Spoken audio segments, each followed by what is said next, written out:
بسم اللہ الرحمن الرحیم۔ سورہ القصص پارہ 20 انٹروڈکشن۔ اس سورہ میں انبیاء کے قصے ہیں۔ نبوت کسی شخص کو بڑے جشن اور زمین و آسمان سے کسی بھاری اعلان کے ساتھ نہیں دی گئی۔ اللہ تعالیٰ جس بندے سے کوئی کام لینا چاہتے ہیں اس کی غیبی اسباب سے مدد فرماتے ہیں۔ اللہ تعالیٰ نے جیسا امتحان موسیٰ کی ماں کا لیا آج تک کسی ماں کا نہیں لیا۔ پیدا ہوتے ہی بچہ کو کہا دریا میں پھینک دو۔ موسیٰ کی ماں ایسی فرما بردار تھی جیسا آسمان فرما بردار ہے۔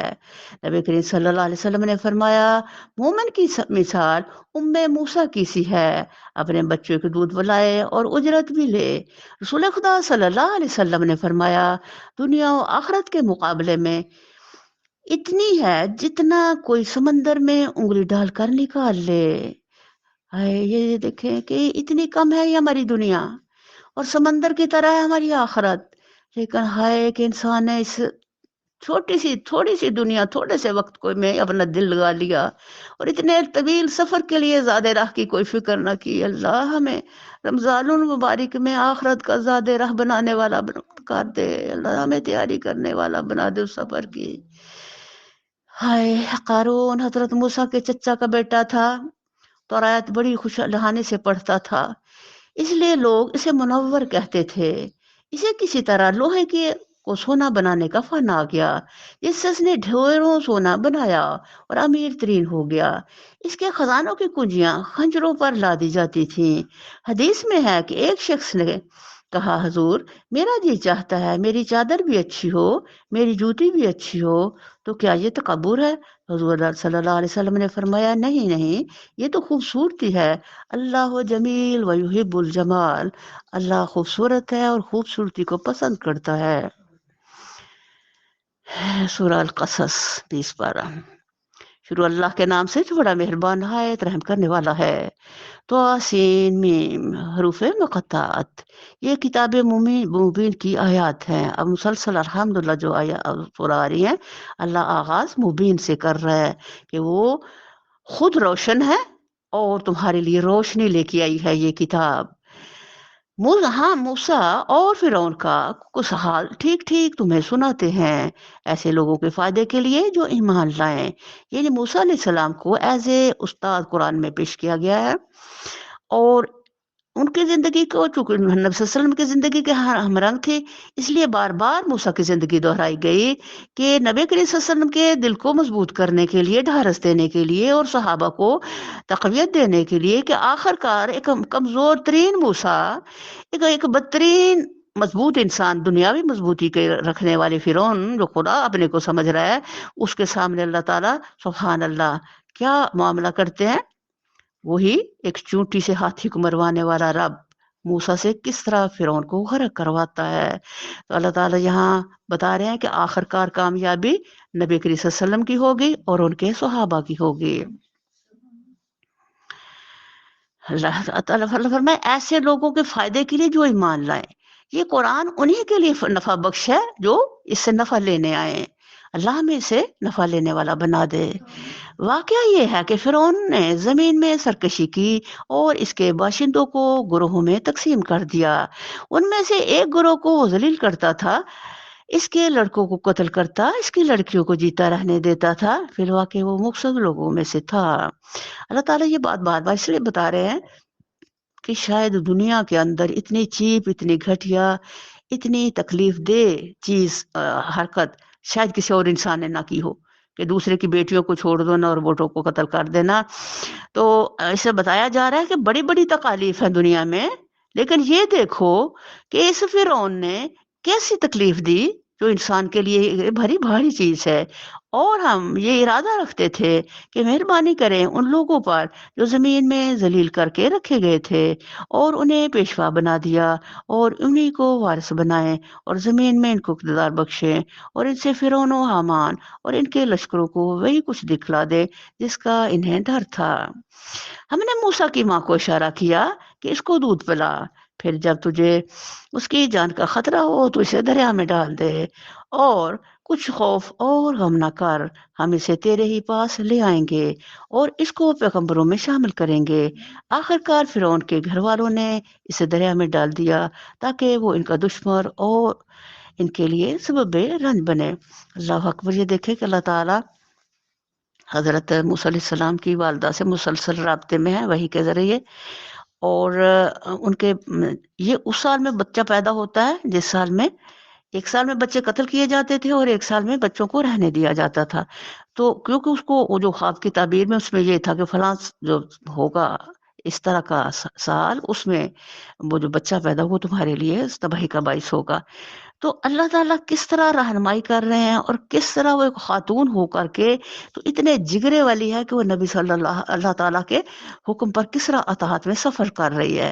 واقعی فرعون اور حامان اور ان کے لشکر اپنی تدبیر میں بڑے غلط کار تھے۔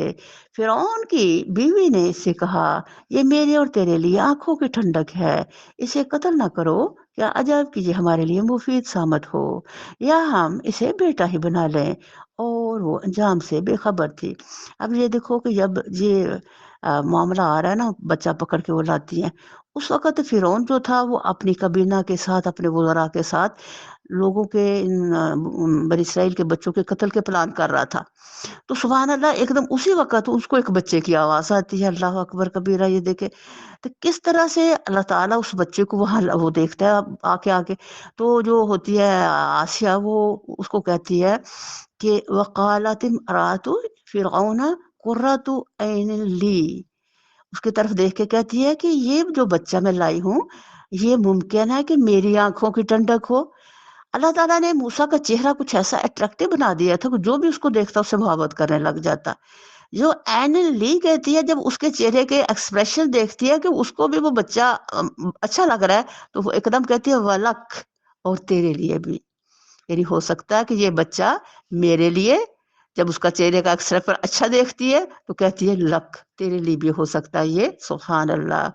تو یہ اللہ تعالیٰ کے قربان جاؤں کہ جو چیز اتنا اللہ کا دیکھے کنٹرول، کہ آنکھوں کو دیکھتے ہی اللہ تعالیٰ دل میں وہ کیفیت ڈال دیتے ہیں آنکھوں کے ذریعے۔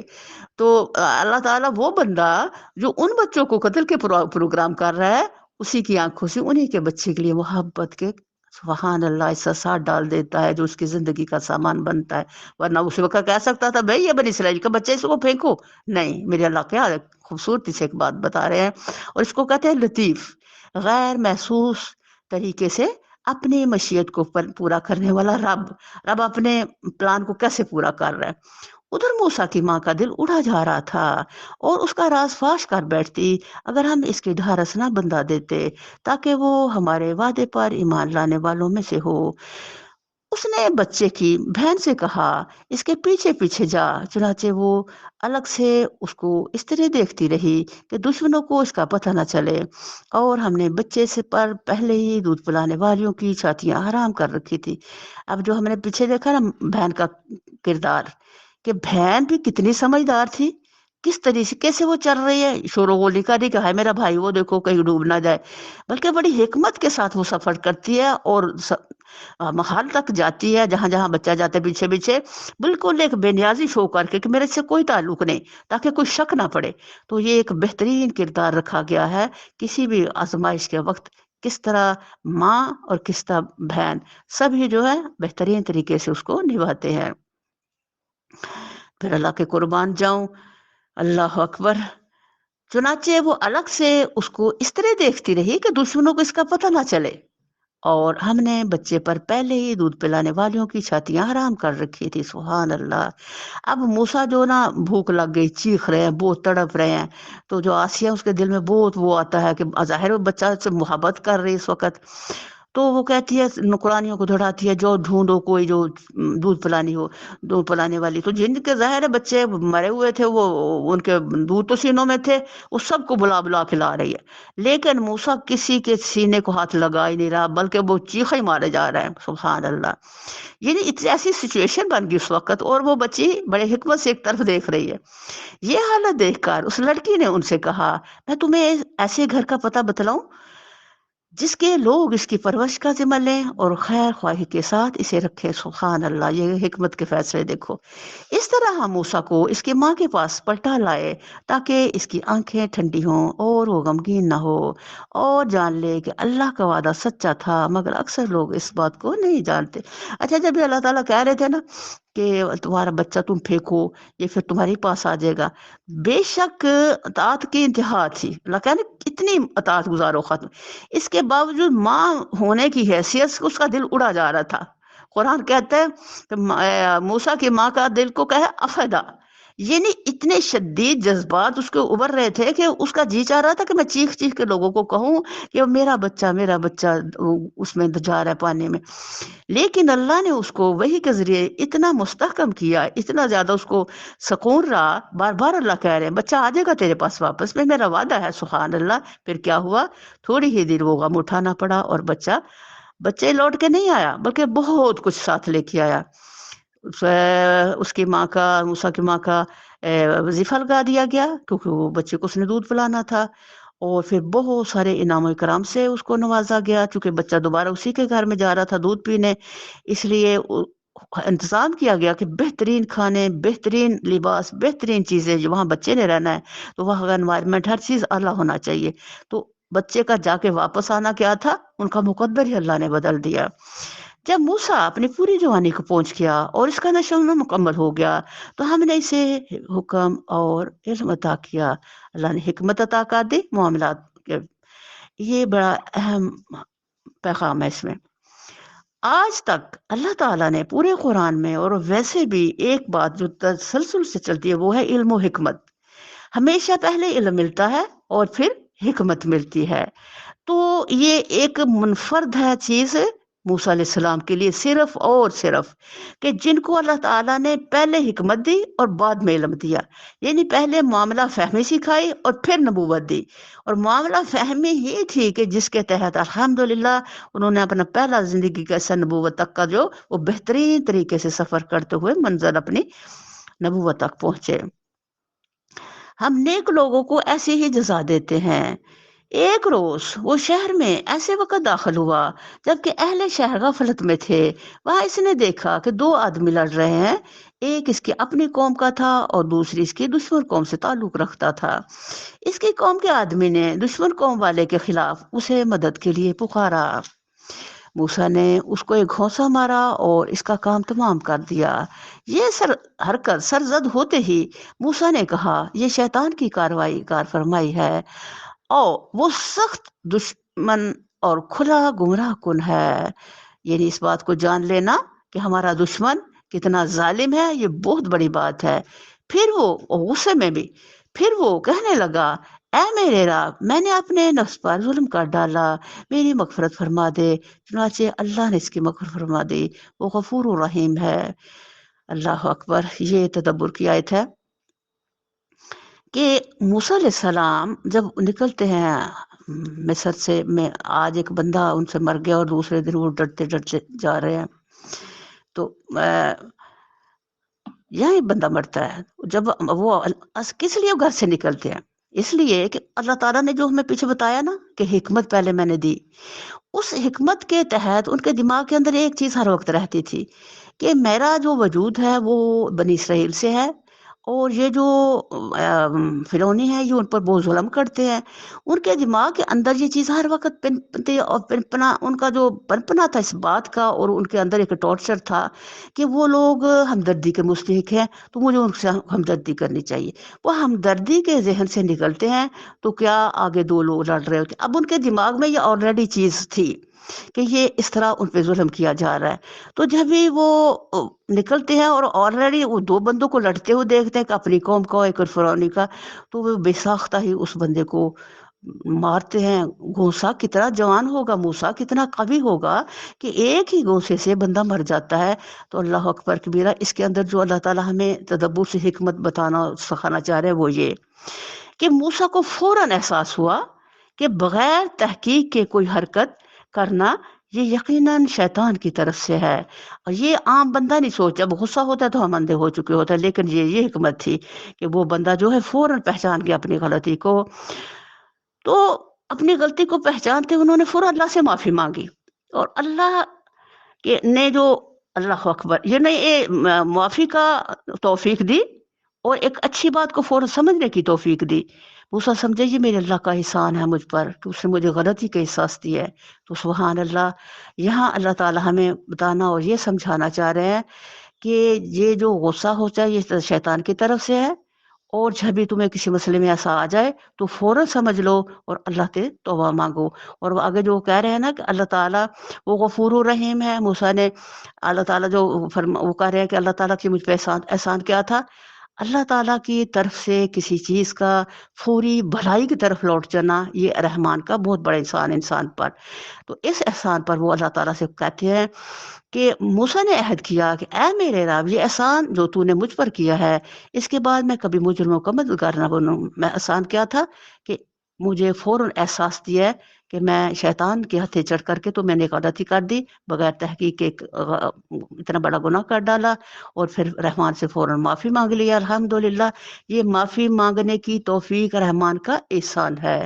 تو یہ کہ ہم لوگ ہر لمحے رحمان سے اپنے گناہوں کی معافی مانگتے رہیں تاکہ اللہ کی اس احسان کا حق ادا ہوتا رہے، کیونکہ معافی مانگنا ہی رحمان کا بہت بڑی توفیق بھی احسان ہے۔ اس کے بعد میں کبھی مجرموں کا مددگار نہ بنوں گا۔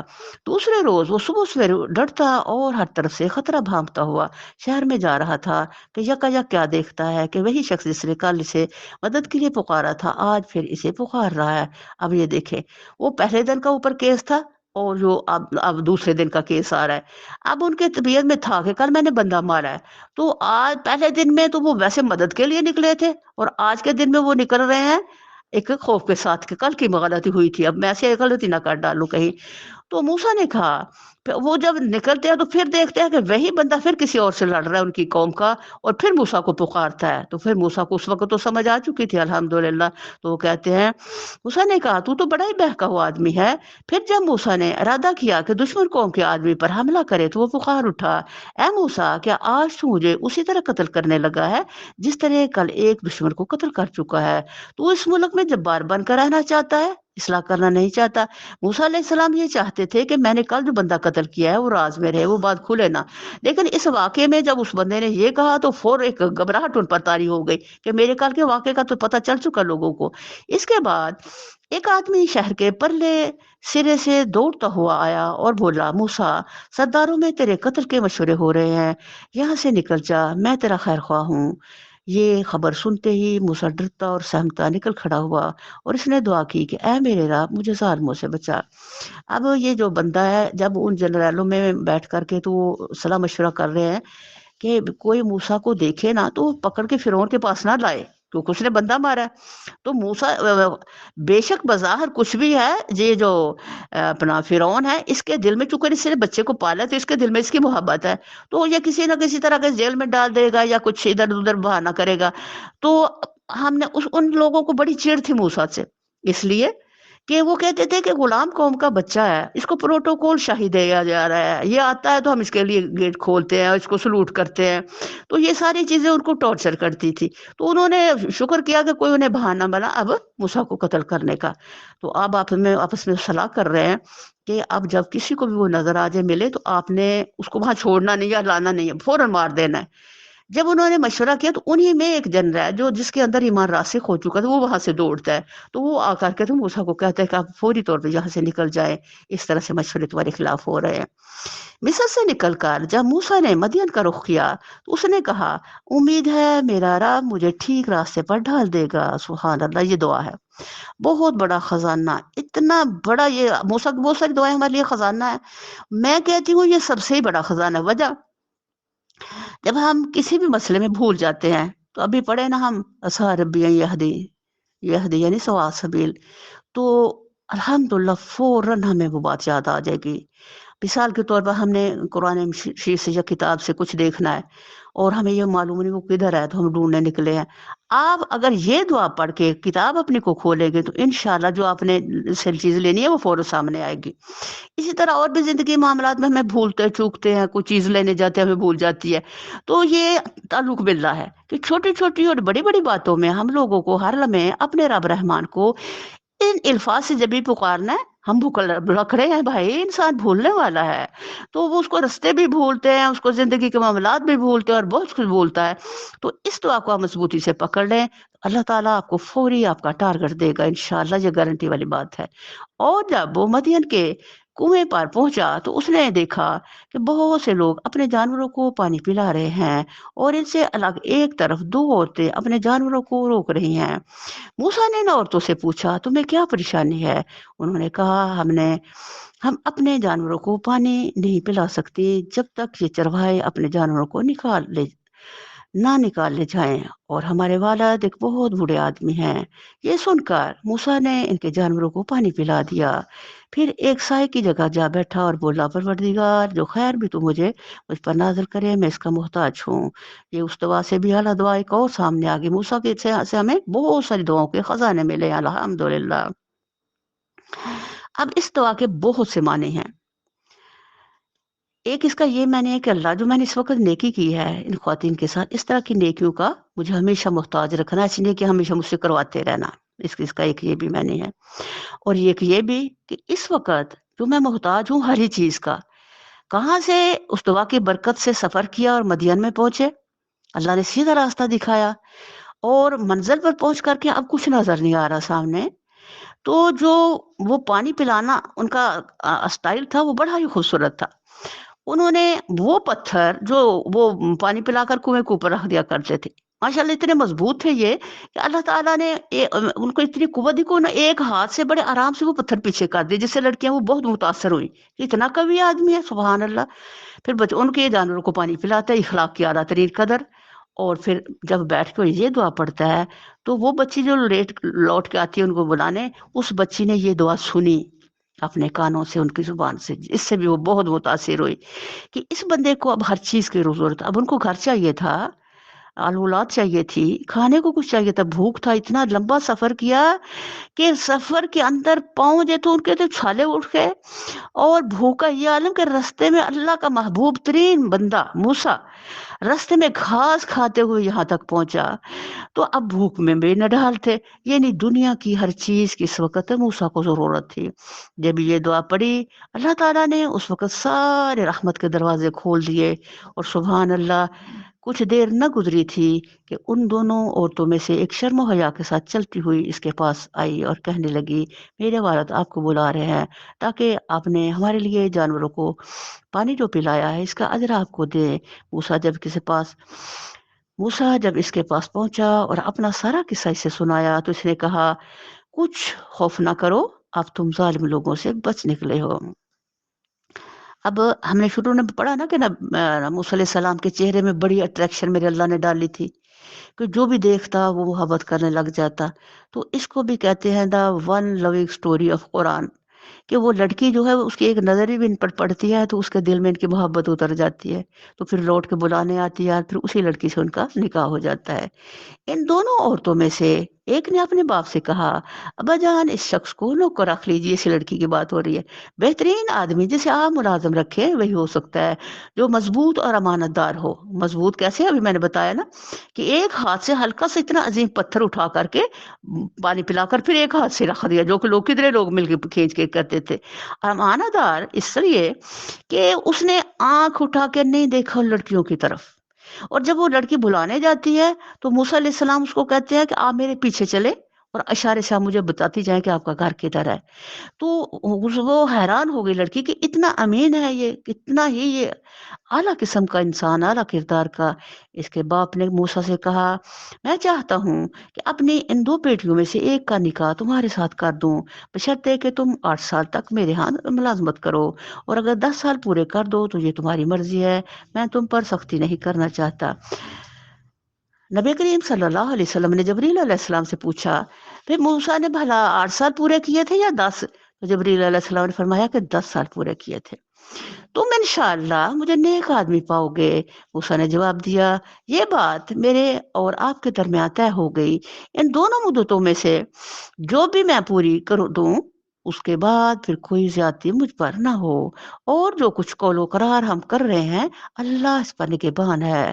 جب موسیٰ نے مدت پوری کر دی اور وہ اپنے اہل و عیال کو لے کر چلا تو طور کی جانب اس کو ایک آگ نظر آئی۔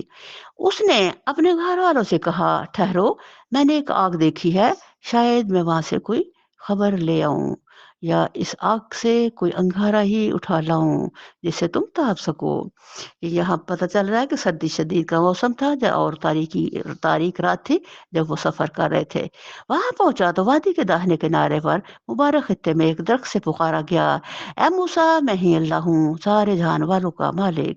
اور حکم دیا گیا کہ پھینک دے اپنی لاٹھی۔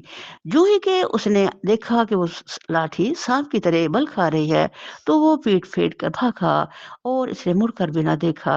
ارشاد ہوا، موسیٰ پلٹا اور خوف نہ کر، تو بالکل محفوظ ہے، اپنا ہاتھ گریباں میں ڈال، چمکتا ہو نکلے گا بغیر کسی تکلیف کے، اور خوف سے بچنے کے لیے اپنا بازو بھیج لے۔ یہ ایک معجزہ تھا کہ ظاہر سفر کے اندر اور آگے جو ان کو اتنا بڑا چیلنج ملا فرعونی، تو اللہ تعالیٰ نے یہ معجزہ دکھایا اور فرمایا کہ آپ اپنا ہاتھ نہ دبا لیا کریں۔ جب بھی آپ سینے پہ ہاتھ رکھ کے اپنا لیفٹ میں دبائیں گے دل کے اوپر تو آپ کے دل کو سکون اور اطمینان ملے گا، اور آگے سے جو کوئی خوف یا گھبراہٹ یا کسی قسم کی ٹینشن ہے وہ اس ہاتھ کے اوپر دبانے سے سکون میں بدل جائے گی۔ تو یہ بھی اللہ کی طرف سے ایک معجزہ انہیں عطا کیا گیا تھا۔ یہ دو روشن نشانیاں ہیں تیرے رب کی طرف سے فرعون اس کے درباریوں کے سامنے پیش کرنے کے لیے۔ وہ بڑے نافرمان لوگ ہیں۔ موسیٰ نے عرض کیا، میرے آقا، میں تو ان کا ایک آدمی قتل کر چکا ہوں، ڈرتا ہوں کہ مجھے مار ڈالیں گے، اور میرا بھائی ہارون مجھ سے زیادہ زبان آور ہے، اسے میرے ساتھ مددگار کے طور پر بھیج تاکہ وہ میری تائید کرے، مجھے اندیشہ ہے کہ وہ لوگ مجھے جھلائیں گے۔ فرمایا، ہم تیرے بھائی کے ذریعے سے تیرا ہاتھ مضبوط کریں گے اور تم دونوں کو ایسی سطوت بخشیں گے کہ وہ تمہارا کچھ نہ بگاڑ سکیں گے۔ ہماری نشانیوں کے زور سے غلبہ تمہارا اور تمہارے پیروں کا ہوگا۔ اب یہ دیکھو کہ واقعتاً جو حضرت موسیٰ نے فرمایا تھا نا کہ میرا بھائی جو ہے وہ میرا، اس کو آپ نبوت دے۔ اب جب موسیٰ علیہ السلام سے نبوت کا بات اللہ کی ہوتی ہے تو وہ آگے سے کتنا کچھ کہتے ہیں اپنی کمزوریوں کو اور کیا کیا کچھ اپنی جو پچھلی غلطی کو بھی دہراتے ہیں، لیکن جب اللہ نے کہا نہیں، میں نے تجھے پسند کیا ہے، میں تمہارا ہیلپنگ بناتا ہوں، اس کو ساتھ لے کے جاؤ، تو موسیٰ علیہ السلام چلتے ہیں اور آ کر کے تو رات کے شام کے ٹائم میں اپنے گھر پہنچتے ہیں، تو دروازہ کھٹکھٹاتے ہیں، آگے سے بھائی آتا ہے، وہ کھانے کا ٹائم تھا، وہ بلاتا ہے اندر بھائی کے پاس جا کے بیٹھ کے کھانا کھا کے، تو ان کو بتاتے ہیں کہ اس طرح اللہ تعالیٰ نے نا آپ کو میرا ہیلپنگ بنایا ہے فرعون کے سامنے جانے کے لیے۔ تو یہ دیکھو، جب بھی موسیٰ سے کہا گیا ہے تو انہوں نے کتنی باتیں آگے سے کی ہیں، جب بھی اپنے وہ بھائی کو کہتے ہیں تو بھائی اسی وقت اٹھتا ہے اور کہتا ہے ابھی چلو، یعنی شام کا ٹائم کچھ فرق نہیں سے، ہم ابھی جا کے اللہ کی بات کو ان کو دیتے ہیں، یعنی اتنا اللہ تعالیٰ نے ہیلپنگ بہترین بھائی ان کو دیا۔ فرمایا تو پھر جا کر کے تو اپنے بھائی کے ساتھ وہ دونوں وہ بات کرتے ہیں۔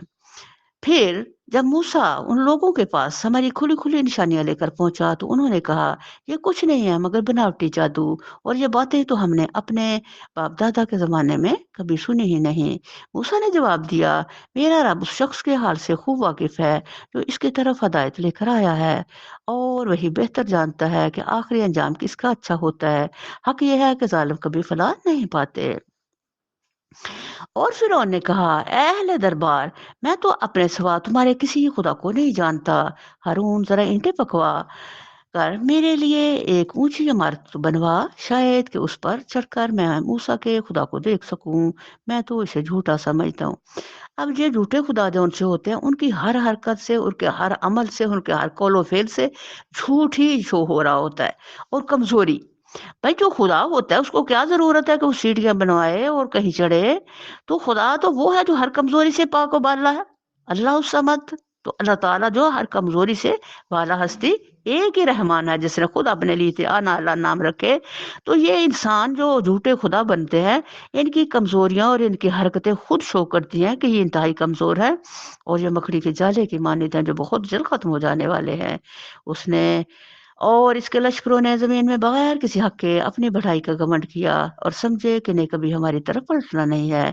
آخر کار ہم نے اسے اور اس کے لشکروں کو پکڑا اور سمندر میں پھینک دیا۔ اب دیکھ لو ان ظالموں کا کیا انجام ہوا۔ ہم نے انہیں جہنم کی طرف دعوت دینے والے پیشرو بنا دیا اور قیامت کے روز وہ کہیں سے کوئی مدد نہ پا سکیں گے۔ ہم نے اس دنیا میں ان کے پیچھے لعنت لگا دی اور قیامت کے روز وہ بڑی قباحت میں مبتلا ہوں گے۔ پچھلی نسلوں کو ہلاک کرنے کے بعد ہم نے موسیٰ کو کتاب عطا کی، لوگوں کے لیے بصیرتوں کا سامان بنا کر، ہدایت اور رحمت بنا کر، تاکہ شاید لوگ سبق حاصل کریں۔ سبحان اللہ۔ قرآن بھی اور پہلی کتابیں بھی سب ہدایت، رحمت، نور اور رحمتیں لے کر اور بصیرتیں لے کر آئی۔ تو اللہ تعالیٰ فرما رہے ہیں یہ ساری میری طرف سے آنے والی کتابیں جو ہیں وہ انسان کے لیے نعمتیں ہیں۔ اے نبی صلی اللہ علیہ وسلم، تم اس وقت مغربی گوشے میں موجود نہ تھے جب ہم نے موسیٰ کو یہ فرمان شریعت عطا کیا، اور نہ تم شاہدین میں شامل تھے، بلکہ اس کے بعد تمہارے زمانے تک ہم بہت سی نسلیں اٹھا چکے ہیں اور ان پر بہت زمانہ گزر چکا ہے۔ تم اہل مدین کے درمیان بھی موجود نہ تھے کہ ان کو ہماری آیات سنا رہے ہوتے، مگر اس وقت کی یہ خبریں بھیجنے والے ہم ہیں۔ اور تم طور کے دامن میں بھی اس وقت موجود نہ تھے جب ہم نے موسیٰ کو پہلی مرتبہ پکارا تھا، مگر یہ تمہارے رب کی رحمت ہے کہ تم کو یہ معلومات دی جا رہی ہیں تاکہ تم ان لوگوں کو متنبع کرو جن کے پاس تم سے پہلے کوئی متنبع کرنے والا نہیں آیا، شاید کہ وہ ہوش میں آ جائیں۔ اور یہ ہم نے اس لیے کیا کہ کہیں ایسا نہ ہو کہ ان کے اپنے لیے کیے کرتوتوں کی بدولت کوئی مصیبت جب ان پر آئے تو وہ کہیں اے پروردگار، تو نے کیوں نہ ہماری طرف کوئی رسول بھیجا کہ ہم تیری آیات کی پیروی کرتے اور اہل ایمان میں سے ہوتے۔ اب اللہ تعالیٰ بتانا یہ چاہ رہے ہیں کہ نبی کریم صلی اللہ علیہ وسلم کا آنا الحمدللہ اللہ کی طرف سے پیغام یہ ایک حجت ہے کہ کل یہ لوگ نہ کہیں کہ ہمیں تو کو بتانے والا آیا ہی نہیں تھا۔ پھر اللہ تعالیٰ موسیٰ کی مثال سے ذرا ان کو وارننگ دے رہے ہیں، ان کو ذرا ہوش دلا رہے ہیں، ان کی ذرا آنکھیں کھول رہے ہیں کہ یہ دیکھو کل جو کی کہانیاں جو اللہ تعالیٰ سنا رہے ہیں نبی کریم صلی اللہ علیہ وسلم کو، کیا نبی صلی اللہ علیہ وسلم اس وقت موجود تھے یا کسی کے پاس کوئی ایسا ذریعہ ہے مکے کے اندر کہ وہ ان ساری باتوں کو جان سکے؟ تو یقیناً اس طرح کی جو کل کی غیب کی باتیں ہیں، جو دو بندوں اللہ کے درمیان اور موسیٰ کے درمیان ایک بات ہوتی ہے، تیسرا تو وہاں کوئی تھا ہی نہیں، تو کیسے اور نبی صلی اللہ علیہ وسلم تک پہنچی؟ اس کو وہی کہتے ہیں کہ اللہ غیب کی خبریں، ماضی کی خبریں اور جو چاہے اپنے پیغمبروں کو سنائے۔ تو سبحان اللہ، یہی اللہ کا اور اللہ کے پیغمبروں کا ایک مقام ہے کہ وہ بات میرا رب اپنے بندوں کو بتاتا ہے، اور وہ جو لوگ جانتے ہیں اور لوگ نہیں جانتے، تاکہ لوگوں کی آنکھیں کھلیں اور ہوش میں آئیں۔ مگر جب ہمارے ہاں سے حق ان کے پاس آ گیا تو وہ کہنے لگے کیوں نہ دیا گیا اس کو وہی کچھ جو موسیٰ کو دیا گیا تھا؟ کیا یہ لوگ اس کا انکار نہیں کر چکے ہیں جو اس سے پہلے موسیٰ کو دیا گیا تھا؟ انہوں نے کہا دونوں جادو ہیں جو ایک دوسرے کی مدد کرتے ہیں، اور کہا ہم کسی کو نہیں مانتے۔ اے نبی صلی اللہ علیہ وسلم، ان سے کہو اچھا تو لاؤ اللہ کی طرف سے کوئی کتاب جو ان دونوں سے زیادہ ہدایت بخشنے والی ہو۔ اب انہوں نے جب نبی صلی اللہ علیہ وسلم کو وہی الفاظ کہہ دیے جو الفاظ موسیٰ علیہ السلام کو کہہ گئے تھے، تو اللہ تعالیٰ پھر کہتے ہیں اچھا پھر نہ تو تم مانو موسیٰ کو اور نہ تم مانو محمد رسول اللہ صلی اللہ علیہ وسلم کی بات، تو پھر اس کے سامنے لاؤ کوئی ایسی چیز جو ان کتابوں سے جیسی ہو، جن سے کوئی بہتر ہو، جن سے کچھ کم، کچھ تو لاؤ۔ اللہ اکبر، اللہ کی اس وارننگ کو کوئی بھی مان نہ سکا۔ اللہ اکبر کبیرہ، اور نہ مان سکے گا، کیونکہ اللہ کا کوئی ثانی نہیں، اللہ کی اس کتاب کا بھی کوئی ثانی نہیں۔ یہ ہدایت کا سرچشمہ ہے اور ان کے لیے جو اس سے لینے چاہیں۔ تو اللہ تعالیٰ فرما رہے ہیں میں اسی کی پیروی اختیار کروں گا، اگر تم سچے ہو تو میں اسی کی پیروی اختیار کروں گا۔ اب اگر وہ تمہارا یہ مطالبہ پورا نہیں کرتے تو سمجھ لو کہ دراصل یہ اپنی خواہشات کے پیرو ہیں۔ نبی صلی اللہ علیہ وسلم کے کبھی بھی کسی چیلنج کو مکہ والے جو ہیں نہ انہوں نے ایکسیپٹ کیا، نہ اس کا جواب دیا اور نہ کوئی حال دیا۔ تو یہاں سے صاف پتہ چلا کہ وہ کمزور اور جھوٹے لوگ تھے، اور اس شخص سے بڑھ کر کون گمراہ ہوگا جو خدائی پہ ہدایت کے بغیر بس اپنی خواہشات کی پیروی کرے۔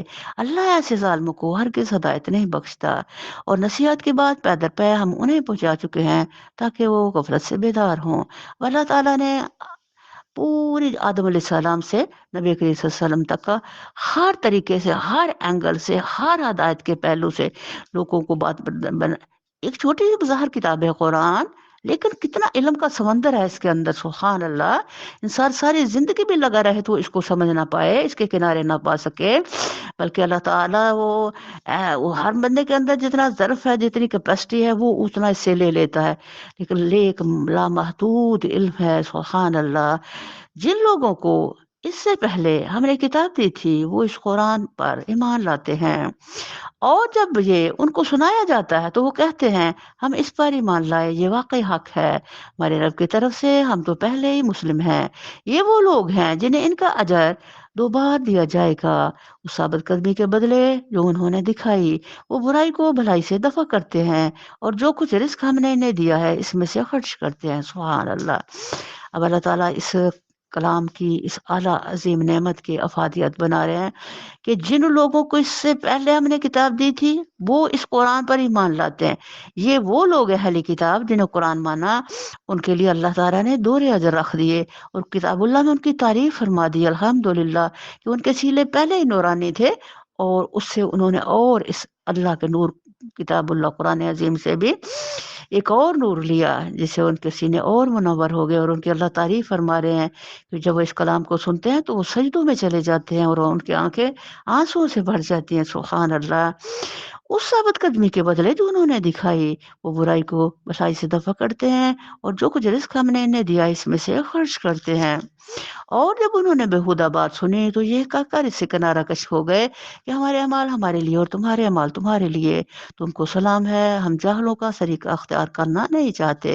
اے نبی صلی اللہ علیہ وسلم، تم جسے چاہو اسے ہدایت نہیں دے سکتے، مگر اللہ جسے چاہتا ہے ہدایت دیتا ہے، اور وہ ان لوگوں کو خوب جانتا ہے جو ہدایت قبول کرنے والے ہیں. اللہ اکبر کبیرہ. یہاں سے پتہ چلتا ہے کہ اللہ تعالیٰ نے ہمارے نبی کریم صلی اللہ علیہ وسلم کو، جو اللہ کے محبوب تھے، اتنے اعلیٰ درجات دیے. بعد از خدا بزرگ تو ہی قصہ مختصر. لیکن یہ ہدایت وہ نعمت ہے، کچھ چیزیں جو اللہ نے اپنے ہاتھ میں رکھی ہیں اور اس میں کسی کا کوئی دخل نہیں، ان میں یہ ہے ایک ہدایت. وہ کہتے ہیں اگر ہم تمہارے ساتھ اس ہدایت کی پیروی اختیار کر لیں تو اپنی زمین سے اچک لیے جائیں گے. یہ وہ بات ہے جو کفار قریش اسلام قبول نہ کرنے کے لیے عذر کے طور پر پیش کرتے تھے. ان کا مطلب یہ تھا کہ آج تو ہم تمام مشرقین عرب کے مذہبی پیشوا بنے ہوئے ہیں، لیکن اگر ہم محمد رسول اللہ صلی اللہ علیہ وسلم کی بات مان لے تو سارا عرب ہمارا دشمن ہو جائے گا. یعنی یہ دنیاوی فائدے جو اپنے ایک دینی رہنما ہونے کی حیثیت سے وہ اٹھا رہے تھے، ان فائدوں کو حالات پہچان گئے تھے. اللہ کہتے ہیں جان گئے تھے، ان کے دلوں نے مان لیا تھا کہ اللہ کا سچا کلام ہے اور محمد رسول اللہ سچے رسول ہیں. لیکن وہ صرف اپنے دنیاوی فائدوں کی خاطر، اپنی چودر کی خاطر اس کو مان کے راضی نہ ہوئے اور آخر تباہی کو جا پہنچے. کیا یہ واقعہ نہیں ہے کہ ہم نے ایک پرامن حرم کو ان کے لیے جائے کنا قیام بنا دیا، جس کی طرف ہر طرح کے ثمرات کھینچے چلے آتے ہیں ہماری طرف سے رزق کے طور پر، مگر ان میں سے اکثر لوگ جانتے نہیں. یہ اللہ کا اتنا بڑا احسان ان پر کہ اللہ نے پہاڑوں کے اندر، جہاں کوئی رودگی نہیں، جہاں کوئی پانی نہیں، کوئی کچھ بھی نہیں، اسی خشک اور ویران دنیا کو میرے رب نے اپنے گھر سے ایسا آباد کیا الحمدللہ کہ وہاں پوری دنیا میں اتنی نعمتیں ہیں جو ساری وہاں اکٹھی ہو جاتی ہیں، اور وہاں جانے والے خوب ان نعمتوں سے لذتیں اٹھاتے ہیں. اور وہ لوگ جو ہے وہاں کے رہنے والے، اللہ تو ان کو ویسے ہی اتنا میرے رب نے بھر دیا ہے کہ سبحان اللہ. وہ اگر نہ مانے تو بہت بڑی ناشکری.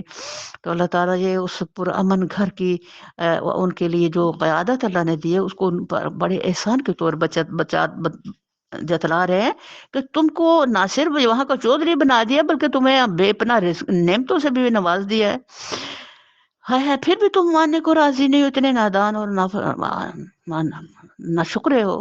اور کتنی ایسی بستیاں ہم تباہ کر چکے ہیں جن کے لوگ اپنی معیشت پر اترا گئے تھے. سو دیکھ لو وہ ان کے مسکن پڑے ہوئے ہیں جن میں ان کے بعد کم ہی کوئی بسا آخرکار ہم ہی وارث ہو کر رہے. اب اللہ تعالیٰ بتا رہے ہیں کہ یہ دیکھو جن علاقوں سے تم گزرتے ہو اور وہاں تباہ حال بستیاں ہیں، تو اب کون ہے وہاں؟ کوئی بھی نہیں ہے. اللہ جن کو برباد کرتا ہے اللہ ان کو ختم کر دیتا ہے، اور پھر سے کیونکہ اب مالک اللہ ہے تو وارث بھی اللہ ہی ہے. تو اس بات سے کچھ عبرت لو، لیکن عبرت وہی لیتا ہے جس کو اللہ کو ہدایت کے لیے جس کا سینہ کھولے، اور تیرا بستیوں کو ہلاک کرنے والا نہ تھا جب تک کہ ان کے مرکز میں ایک رسول نہ بھیج دیتا جو ان کو ہماری آیات سناتا، اور ہم بستیوں کو ہلاک کرنے والے نہ تھے جب تک کہ ان کے رہنے والے ظالم نہ ہو جاتے۔ تم لوگوں کو جو کچھ بھی دیا گیا ہے وہ محض دنیا کی زندگی کا سامان اور اس کی زینت ہے، اور جو کچھ اللہ کے پاس ہے وہ اس سے بہتر اور باقی تر ہے۔ کیا تم لوگ عقل سے کام نہیں لیتے؟